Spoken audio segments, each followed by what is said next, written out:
یو خار د اصفهان چې نن په ایران کې دی او یا زر یهودیان به د دې ځای نه د دجال په لښکر کې مرګري شي د مسلمانانو د قتل دپاره دا ځمکه همیشه د مسلمانانو د قتل دپاره استعماله شوې ده دجال چې کله خروج وکړي دجال نو د دجال کومه ډله چې راوځي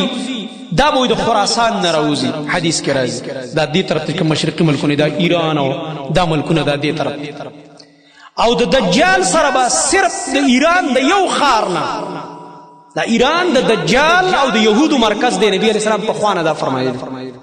د فارس طرف ته اشاره م کړې وه او نبی علیه السلام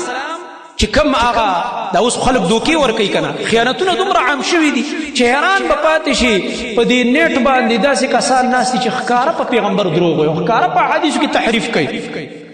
دوکې کوي او عام سادهګان مسلمانان خو په دې نه پوهېږي نبی کریم صلی الله علیه وسلم نجد ته اشاره وکړه نجد چې دغه نجد طرف ته به فتنې او دلته به د شیطان ښکر را اوچتېږي نو نجد نه مراد کم نجد دی دی وزاره سعودي دا ریاض یا دی وایي دغه نجد دی نه د دوکه مه کوه د نبي علیه السلام نجدونه ټول چې راجمع کړي 12 دي بعضې علماو دین هم زیات شمارلی دي نجد چې کوم نبي علیه السلام حدیث کې ذکر کړی هغه نجد د عراق دی د کوم ځای دی این مراد عراق دی او د صحابو دشمنان نعوذ بالله خو کې لا بله خبره کوي څوک چې د نبي علیه السلام بیبیانو ته کنځل کوي او ځان ته چې موږ د اهل بیت عاشقانو هی بیا پکې په ژړا شي دا مکاران دا د صحابو دشمنان دا د اهل بیتو دشمنان هم دي اصل کې دوی څه وایي نعوذ بالله یو حدیث کې راځي نبی علیه السلام د نجد ته اشاره کوله نو وایي د عایشه رضی الله عنها د حجرې طرف ته داسې اشاره وکړه چې دې طرف نه به فتنې راوچتېږي نو دا ظالمان ته څه وایي وګوره که نو د عایشه رضی الله عنها ته اشاره وکړه چې دا د فتنو والا ښځه ده نعوذ بالله دا مطلب دی د حدیث زه چې اوس یو ځای ته اشاره کوم چې لکه دې طرف ته ګوره حالات خراب دي نو مطلب دا کور مې مراد دی دا کور والا ډېر خراب خلک دي نه زه خو چې اشاره کوم خامخا دې دیوال او دې کور ته یو ځای ته به اشاره کېږي زما خو دا خو ترې نه دی مراد که نه زه خو مراد کوم بل څوک او چې تاسو کې عقل تاسو نه پرې پوهېږئ چې دا نه یادوي ګوره دا طرف یادوي دا علاقو طرف ته حالات خراب دي دې علاقو طرف ته بدامني ده دې علاقو طرف ته داسې صورت حال دی نو نبی علیہ السلام په خپله د دې بیا شرح کړي په بل حدیث کې صفا فرمایلي چې عراق طرف او مخکې د ایران او عراق او دا ټوله ځمکه یو وه دا خو اوس بیا وروستو ټوکړې ټوکړې شوي دي نو دا ټوکړه پکې جدا شوي اوس هم د دجال په لښکر کې چې کوم 80,000 کسان به مرګري کېږي د یو خار نه هغه خار په کوم ځای کې دی اصفهان په کوم ځای کې دی په کوم ځای کې دی ایران کې ایران د یهودو مرکز دی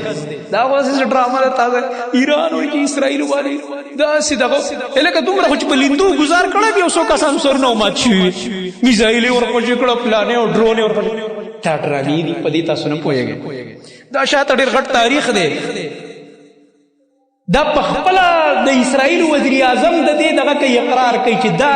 دا ځای مونږ قایم کړی دی هغه د دې مشر چې وخت چې انقلاب یې راوست دا وایي مونږ تیار کړی ته په دې نه پوهېږې په دې خبرو ته صرف د سوشل میډیا د ظاهري خبرې اورې د الله نبي فرمایي یو خار د اصفهان چې نن په ایران کې دی او یا زر یهودیان به د دې ځای نه د دجال په لښکر کې مرګري شي د مسلمانانو د قتل دپاره